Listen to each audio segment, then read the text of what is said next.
All right, last time we started this section about continuity and one-sided limits. We talked about them a little bit from an algebraic point of view, about the fact that one-sided limits with algebra are very nice because you're simply evaluating into the function as though it's going to work. And if it works, you're like, woohoo, yay, I'm done, problem over. And if it doesn't work, you have to do some sort of a manipulation, simplification of algebra, just like you did in 1.3 to see if there's a way to simplify it so that you can, in fact, plug the value in and evaluate it that way. And we had done several examples, talked about continuity and how that would work. And we were on this one. Does that look right? Yeah. So I stopped on this one in particular because the fact that it has an absolute value makes it a little bit different. So sometimes when you work with absolute values, the value stays exactly the same. Can you give me an example of a number that when you take its absolute value, it doesn't change? Positive numbers. So that's a general value. Anything that's a positive number will work, right? What values, and 0 works too actually for that, right? What values change then when you take their absolute value? Negative numbers, right? And you've probably seen this definition before, but I'm going to write it down again because it feels counterintuitive a little bit, but there's a very good reason that they define it this way, what an absolute value is. Sometimes an absolute value is the same thing it already is. And you guys identified that that happens when the values themselves are positive. And sometimes the value changes signs. Now, we talk about it becoming positive, and that's true, but the only way to write that down in mathematical syntax is to put a negative on the outside of it, because when you take the negative of a negative number, it becomes positive. So that's how we write it. It looks like I'm telling you that the absolute value became negative, but it's not what's happening because these are numbers that are already negative that we're talking about. So the reason I mentioned this is because it matters here, because I have an absolute value, whether I'm using values that are positive or negative. And what does this say underneath that I'm using for my values? Positives or negatives? Eventually 0, but what's the little sign after the 0 mean? From the left. And what are values that are less than 0? Well, they are negative. Are you with me? So the reality is that in order to sort of remove the absolute values here and make this problem work, by definition, since I'm coming at it from the left-hand side and those values are negative, my definition says that that absolute value of x is actually the opposite of x over x. I'll draw you a picture of what this looks like later so you can see from a picture point of view. But from an algebraic point of view, this is what happens. And then what you'll notice is that I have an x on top and an x on bottom. So they reduce, right? So these will reduce. And what will I be left with? I'll be left with -1. And the beautiful thing about that is that it is a constant, so now it doesn't even matter if I have the value 0 from the left. I don't have to actually even plug the 0 in because it is just a constant. And this limit is -1. There are ways to graph absolute values in your calculator. If you'd like to chat with me after class, I can show you how to do that, or check with the Success Center. They will probably be able to do that too, just so you can get a feel for that. But I'd like to just show you on my screen here what ends up happening when you take the absolute value in this function and you look at the graph as it actually stands without any algebra manipulation. So on the left-hand side, we actually should be getting -1, and in fact we do. It looks like this. It looks like a straight line that's -1. On the right-hand side, if we were values that were positive, right here where I put in this negative x, I would have put in just an x. And I would have had x divided by x, and it would have gotten what? I've actually gotten 1. So on the right-hand side of this graph, it looks like this. And in terms of open circles and closed circles, there would be an open circle here and a closed circle here, because I can't actually equal 0 from the left and get an absolute value that's negative, right? But when I equal 0 from the left, I actually get the absolute value that's positive, so I'm up on the right-hand side of this particular graph. So if you think about coming at this graph from a graphical point of view and you're moving from the left-hand side toward the x value of 0, you are still approaching a y value of -1. You don't get there.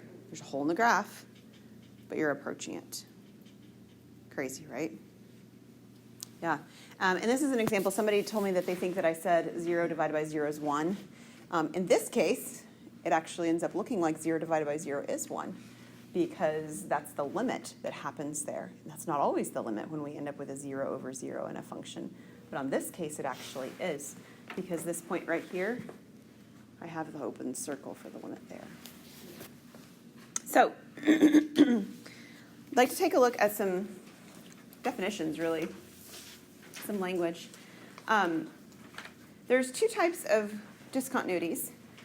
We've already encountered them. We just haven't put these words to them yet. One type is called a removable discontinuity. It occurs when f can be made continuous by appropriately defining or redefining the function. In particular, you can write down that this happens when there are holes. If there are holes in the graph, then you have this happening. Non-removable discontinuities occur when you cannot make it continuous. The last example we did would be an example of a non-removable discontinuity. I have no way to bridge the gap that's happening there and actually, make my pencil connect when I'm moving from the left and moving from the right. So in particular, this happens when there are jumps in the graph. It also happens, technically an asymptote is also a jump, but it also happens when there are asymptotes in the graph. They look a little different for us, but they're also jumps. So when we worked in section 1.2 and in 1.3, we saw places where sometimes when we move from the left and the right, they approach the same value, and we saw places where sometimes when we move from the left and the right, they don't. Correct? Places where the one-sided limits matched and places where the one-sided limits didn't. Well, when the one-sided limits match, we end up with holes and they look like this visually. And so what this is saying on the first definition here about removable discontinuities is if I just filled in the hole, if I just defined it to be that point that's missing, I'd be continuous and I'd be good to go. That's a removable discontinuity. In terms of section 1.3, that happens when I'm able to cancel those values out and then plug the number in. Okay, that's where it happens. It happens when the algebra simplifies and I'm actually able to find the limit. But we had other places where we had things like this happen, or other versions of it. I shouldn't have drawn those as though they're the same graph. Let me move them. Okay, so the function's defined. There's a closed dot. I have these two sides right here, but because of the jump, there's no way to actually make them connected and continuous, able to be drawn without picking up my pencil. It's not possible. And in particular, in the other sections too, we had times when it would do like this, right? Those are asymptotes that are happening. Or even if it's not like that, it may even be an asymptote like this, right? There's something in between it where I still can't plug the number in. I don't have a jump exactly. You can kind of feel like you're jumping. But you end up with this place where I can't just put a dot in and it simplifies and life is good. It doesn't work like that. So those are non-removable discontinuities. So what we're going to take a look at on 4 and 5 is places where, in fact, we have discontinuities. Where there are discontinuities, are they removable or are they non-removable? And the question is really just asking, what happens at those places? Those places where the denominator is 0. Do I have the ability to simplify them and plug in that dot and it's all good? Or do I not?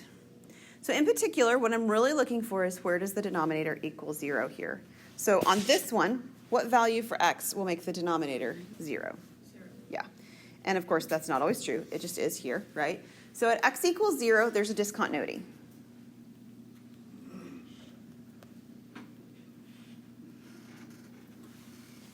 Am I able with algebra to simplify it and remove that problem spot?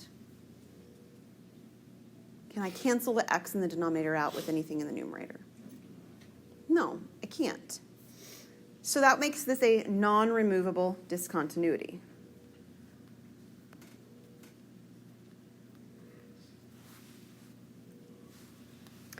And the reason, and sometimes you're asked to justify why, right? And there's several things you could say. So one of the things you could say is because the x on bottom or in the denominator, that would be even better, does not cancel or reduce with an x in the numerator or on top.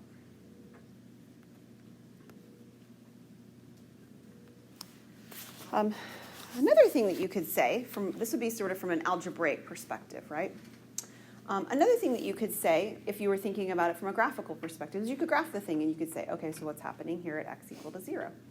Do you know visually what this looks like at x equal to 0? Yes.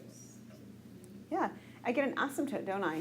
So that would be another justification for the y, because I don't know for sure what WebAssign will do. I think it will ask you in some places to justify the y. It'll give you multiple choice options when it does that. But if I ask a question like this on a test or a quiz, I'm going to ask you to justify why. This would be an appropriate justification, right here. Another appropriate justification would be that there's an asymptote at x equals 0. And you could get that from looking at your calculator and seeing what the graph looks like. The graph actually looks like this. There's an asymptote there. So that would be a reason why.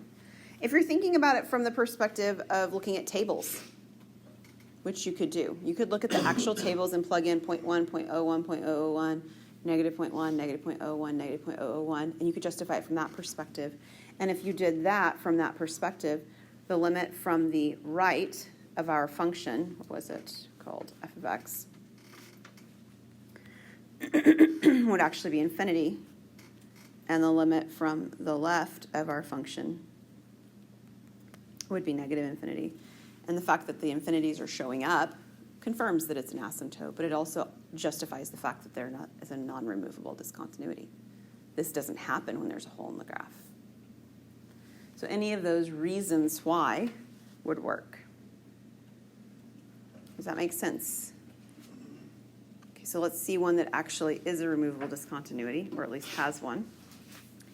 Okay, so on this one, we have a function with a polynomial on bottom, not just a simple x value. And it's quadratic. So in order to figure out where that's going to equal to 0, I'm going to have to factor it. Okay? So let's take a look at how this factors. How will x squared minus 3x minus 10 factor? Okay, so I think you mean x minus 5 and x plus 2. Is that right? Yeah. Fabulous. Okay, so these are my two factors.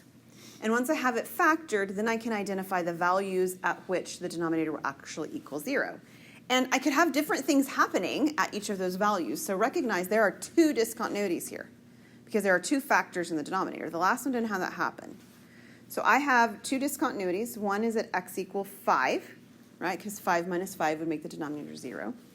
The other one is at x equals negative 2. Because negative 2 plus 2 would make the denominator 0. And I have to state which of those is which. They could both be removable, they could both be non-removable, or it could have one of both. Okay? So let's start with the x equals 5, just because I wrote it down first. Is the x equals 5 removable or non-removable? It is non-removable. And why? Perfect. So I'm not going to write it down this time because I've written down the three options on the last screen. And any of those three options would actually be true. If I try to do this, the x minus 5 this time will not cancel out. Or you could say there's an asymptote at x equal 5. Or you could say if you looked at the limit on your calculator right from the left and the right on the tables, I end up getting infinity and negative infinity. Any of those statements are equally true and equally justifiable reasons. So you can justify it for whatever perspective you like. How about at x equal negative 2? Is it removable or non-removable? That one is removable.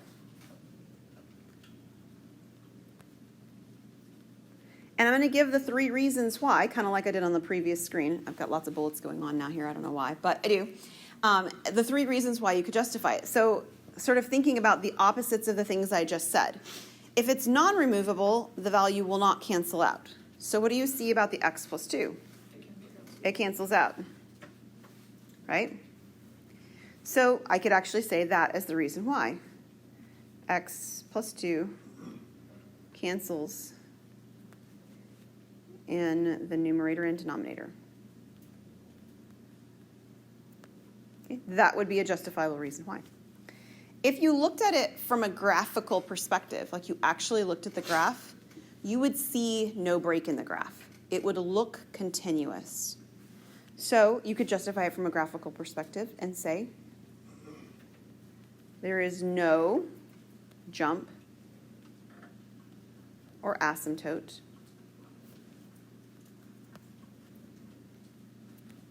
at x equal to 2. Okay, so by default, there's only 3 options, right? Jump, asymptote, or hole, since I've got a discontinuity there, so it must be a hole. Okay. The third thing that you could say is that if you graphed it, that the limit, I won't find the limit for us, but that the limit as you move from the left-hand side of 2 of my function, which is f of x, is equal to the limit as you moved from the right-hand side of 2.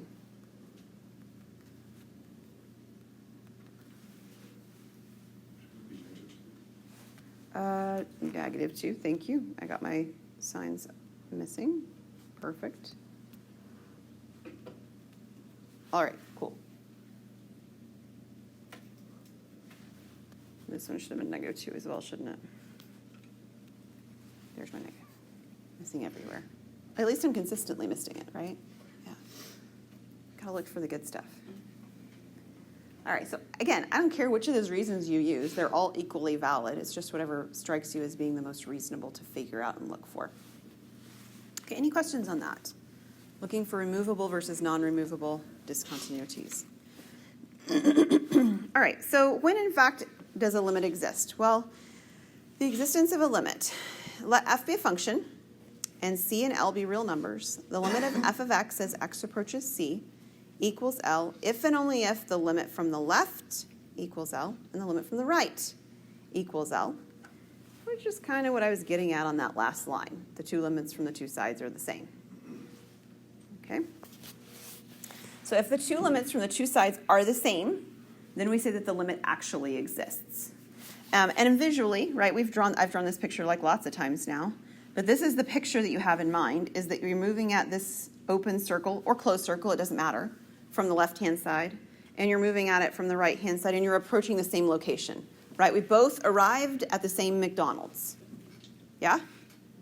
Yeah, we're approaching the exact same place in space, so to speak. That's when a limit exists. So there's actually problems that would ask us to figure out, when I'm given something piecewise, like this, when in fact will this piecewise function exist to have a limit? So what you should notice here is that it's asking us to find A. A is a constant, don't know what it is. In theory, you could plug in lots of values for A and just see if they work. Since you're sort of shooting in the dark, that's probably not the best way to do the problem. I mean, that would probably take you a while. I mean, you might get lucky. You never know. But it probably would take you quite a while to do so. So if it's true that the existence of the limit relies on the left-hand limit and the right-hand limit approaching the same place, then what it means is that the place where the limits change, right, where the function equations change, would have to approach the same value as well. So I know I keep drawing this kind of like this, but I mean, I could draw it like this as well, right, where the pieces really look like there's something different on each side. And that's kind of the image you have going on with this equation. They look different from the left and from the right. The left-hand part of this is going to look like a parabola. The right-hand part of this is going to look like a line. So, and it's a parabola opening upwards. So I'm going to have something maybe that looks like this, right? Or maybe it looks like this. I don't know, but that's what I'm trying to figure out. Everybody with me? And I'm trying to figure out how I make that happen, and I avoid this happening. I don't want the jump, right? I want to figure out how I line them up to match. So I actually can do that with a bit of algebra, and the algebra is not hard. You guys can totally handle this. What I need is I need to be able to plug the numbers in. That's how I do algebraic limits, right? So if I'm looking at this limit of the function as x approaches 1 from the left, I'm here. Yes? This is the piece I'm on. So I'm really trying to find the limit as x approaches 1 from the left of the 3x squared. And can I plug the number 1 into that with no problems? Certainly can. If I try that, what will I get? 3. You bet. That's the limit from the left. So now I try the limit, well, from the right of my function. But the limit from the right does not equal the same function value. It's not 3x squared. It's ax minus 4. Does that make sense? I'm on a different piece. I'm on the linear part. And if I plug the number 1 into this, what will I get? Yeah, so I will get a times 1. I'll write it out just in case someone didn't see what I'm referring to. I'm plugging the number 1 in. So I end up with a minus 4. But what I want in order for these to be continuous, because this that I've done is true all the time, whether it's continuous or not. This is true. It works. But what I want is I want the 3 and the a minus 4 to actually equal the same number, right? I want a minus 4 to be 3. So what would a have to be to make that work? It'd have to be 7. A must be 7 in order to make that work, right? 7 minus 4 is 3. And that's what this question is asking. It's asking you to find that value 7 so that they do in fact match up. So that I do in fact have something like this happening instead of that happening. Okay? Any other number will give you the discontinuity instead of the continuity at that spot. This is actually filled in on this particular one because it says equals underneath here. It doesn't really matter in terms of the existence of the limit, but just for the sake of me saying it, it actually is a filled in one here.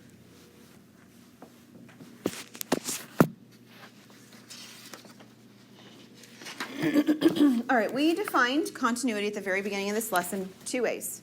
First, we defined continuity to point. Then we defined continuity on an open interval, and we said, oh, it just means that it's continuous at all the points. Okay, this is now continuity on a closed interval. So you might feel like, didn't we already define this? And we kind of already have. We're just expanding it a little bit, you know. So this one actually talks about what happens in a closed interval. So if you've got a function that's defined on a closed interval, AB, then it's continuous when it's continuous on the open interval. That's good. And the limit as you move to the right-hand side of A, or from the right-hand side of A, and the limit as you move from the left-hand side of B, actually equal the function values at A and B. If we say that, we say that the function is continuous from the right at A, continuous from the left at B. So every time we kind of start putting a lot of language with our math, there's always a little bit of a like, okay, what's it really telling me? In other words, what is it saying can't happen? Because this sounds all reasonable. I don't see anything that looks weird. So what is it saying cannot happen for it to be continuous? Well, they're saying that there's some interval from A to B. Let me just draw a number line and mark an A and a B on it so that we have a perspective to go between. We're saying that it's something in between there. It's nice and continuous. That's great. What we're saying can't happen is we can't have an open circle on the end or an open circle with a dot. Like, that's no good. So that's a no-go, right? So if this works, we're good. We're also saying that it can't have an asymptote there, right? It can't go down to infinity or up to infinity on the sides because that would also not be an actual function value. So all this is saying is that everything that we were saying in between there that couldn't happen, right? It can't happen on the ends either. Right? No open circles on the end points, no asymptotes on the end points if it's going to be continuous on the closed interval. A couple of properties of continuity.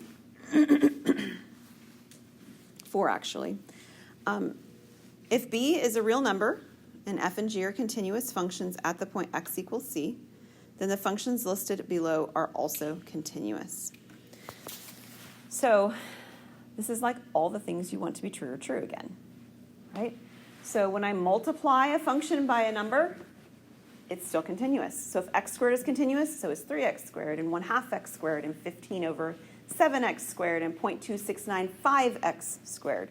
Multiplying by a number doesn't change continuity. Okay? The second one, sum or difference, says that if I have two continuous functions and I add them together, I get another continuous function. We would hope that would be the case, right? That when I add the continuous function x squared to the continuous function x, that somehow I didn't arbitrarily create a discontinuity, right? That's what it's saying. The third one says, lovely enough, if I multiply them, that's going to work too. Right? So if x squared is continuous and x is continuous, and I multiply x squared times x, lo and behold, still continuous. Doesn't change it. 4 is the one that's got the caveat to it every single time, because division poses a threat. Man, that denominator, it can cause problems, right? Once I've actually put a denominator into my problem, I might have an actual continuity problem. I might have a place where the denominator is actually equal to 0, and that would be a problem. So that's why you see on the end this extra condition that says g of c cannot equal 0. And there are values, even with variables in them, that make denominators not possible to equal 0. For example, if you had x squared plus 1, just to kind of give you an example of one, x squared plus 1 can never equal 0. Right? It's always positive, because x squared is always positive and 1's always positive, so x squared plus 1 in a denominator is never going to cause any problems. But if I had x squared minus 1, and my interval actually included 1 or negative 1, I'd have problems. Okay? So that's what that's talking about. Oops. The intermediate value theorem. Intermediate value theorem says if the function's continuous on the interval and the endpoints are different, that's what f of a and f of b mean, like one of them's not this, they're both not at the same height of 3 or something like that. And k is a number between a and b, then there's at least one number c in the interval ab where f of c is equal to k. Okay, so fill in those details, and then I'll show you a picture again of what it's saying can't happen.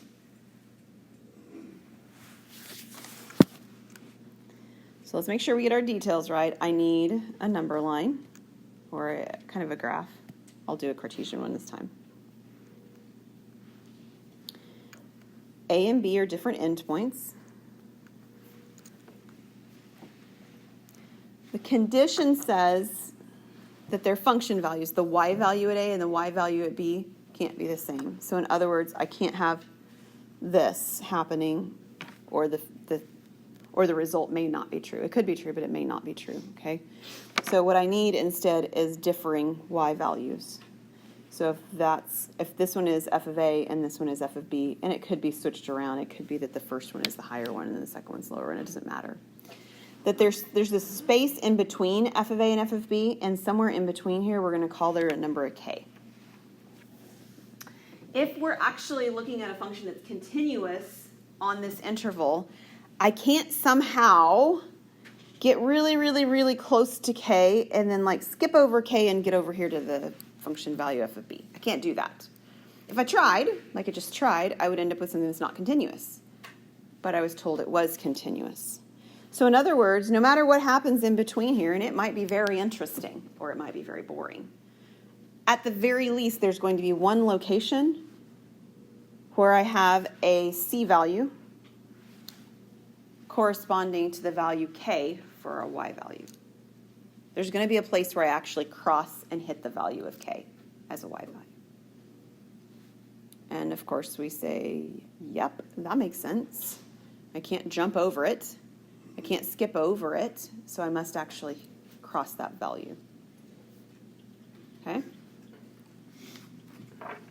So the last example that we're going to do today is to verify the intermediate value theorem applies, and then to use it to find that value of c.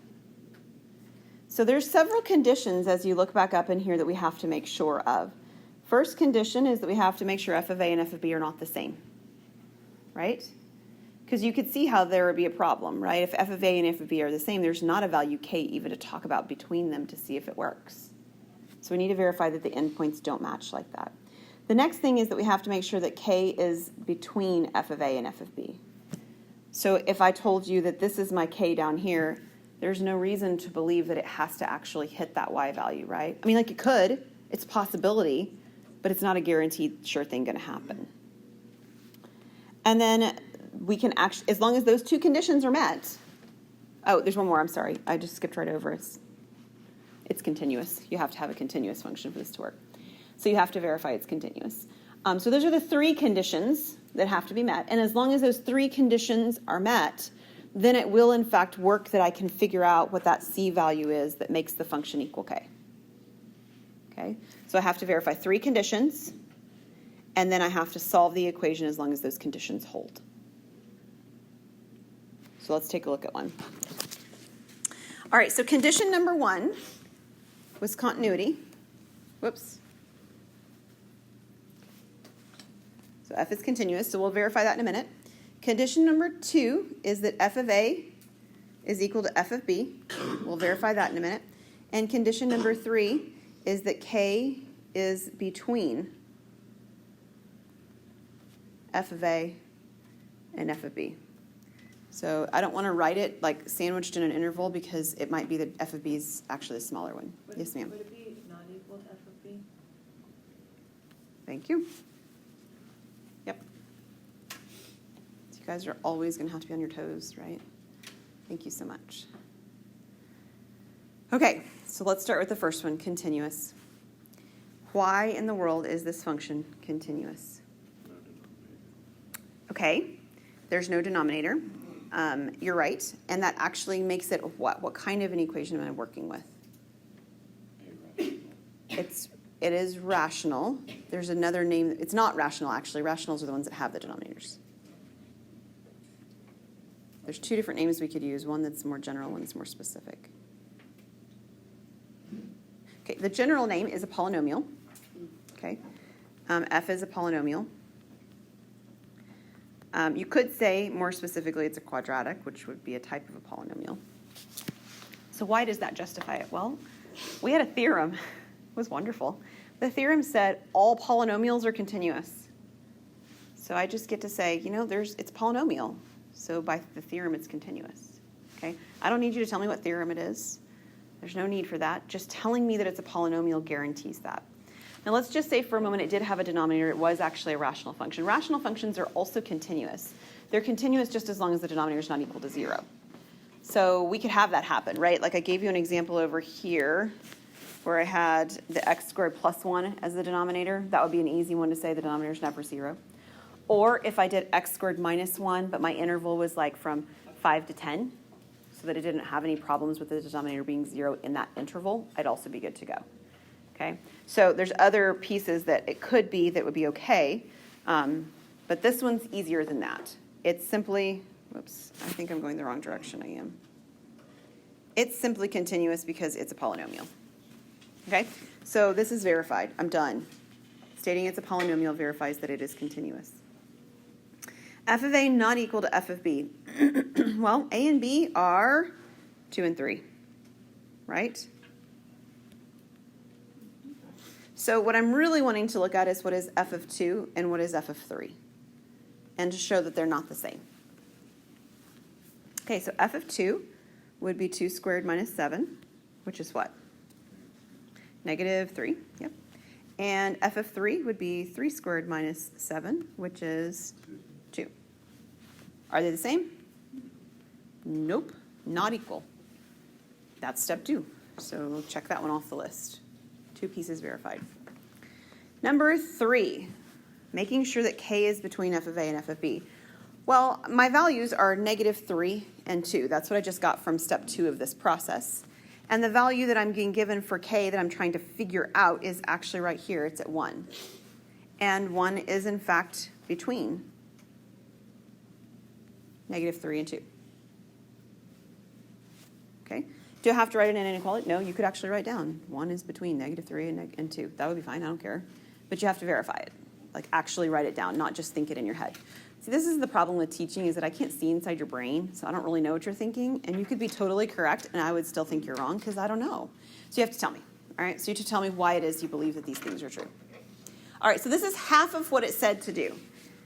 It's the longer half, by the way, so that's kind of cool. It says to verify that the intermediate value theorem applies. Bingo, we did that. Step 2 in this description says to use it to find the value guaranteed by the theorem. So what does that mean? Well, it means that I take the function x squared minus 7, And I set it equal to 0, or 1, I'm sorry, whatever it told me I was equaling. Here, it told me 1, and I solve. Okay, so this one's actually quite nice. If I add a 7, I get x squared equals what? 8. Unless you're told to, in some fashion, to do rounding or things like that, you want to keep things exact. So as I take my square root here, I will have a square root of 8 that can be simplified. So how does the square root of 8 simplify? Do you remember? 2 square root of, yeah, it's 2 square root of 2. So there's 3 2's in this, right? 2 times 2 times 2. So we can take 2 of them and take the square root so that we get the 2 pulled out, and there's still a 2 underneath. Now I'm missing one thing. Does anybody know what I'm missing? Plus or minus. So here's the catch. I need to figure out if both those values, the plus and the minus, are between -3 and 2. I didn't say that right. Here, 2 and 3, the x values, or if only one of them is. 2 square root of 2, is it actually between 2 and 3? -2 square root of 2, is it actually between 2 and 3? Are they both going to work? Only the positive is going to work, right? The negative is not going to be between them. And that's okay. I'm not guaranteed that the negative is going to be between them. I'm only guaranteed that one of them is going to be between them. These are x values that I'm looking at, not y values. So I'm looking for x values that are on the interval 2 to 3 that I was given. That's actually what I'm trying to find. Just for a reference point, somebody give me a decimal approximation. You have your calculator. Is it Faith? Is that right? Yeah. Okay, Faith, what is 2 square root of 2? Oh, somebody else said it. What is it? 2.8, maybe. I don't know. Dr. Hans? Yes. Since you're plugging it into x, wouldn't you put the negative in the brackets though? So since it's squared, it would be positive anyways? Yeses and nos. Hold tight for that, and I'll answer that question. It's 2.82. 2.82. Very good memory. Wow. Okay, so is 2.8 between 2 and 3? Yeah, it is. Okay, so that's good. To answer your question in terms of plugging it in, that works. It just doesn't work for the answer for being between the interval. I'm supposed to be trying to find a number in this particular interval that it satisfies it. It's not a matter of it not working in the equation. It definitely works in the equation. It's just not satisfying the fact that it's between the x values on my interval that I'm looking at. So the -2 square root of 2 doesn't work, but 2 square root of 2, and actually I'll write it down here, is the c value that I'm looking for, right? This is the c value. Both of them are x values. Both of them make the equation true, but only one of them is on the interval that I care about. So visually speaking, this is x squared minus 7. Let me draw you a picture of what we just found so that you have some kind of an idea of what we're looking at. This way. How about that one? Okay, so on a graph, this is x squared minus 7. My scale's not going to be perfect, of course, but you have the idea. It looks something like this, right? Everybody good so far? Yeah, it's definitely not drawn to scale. Please don't judge my pictures. Here's 2, and here's 3. Now I'm going to make it more drawn to scale, otherwise it's not going to be believable at all. Okay, it just isn't going to work at all. Hang on, let me try one more time.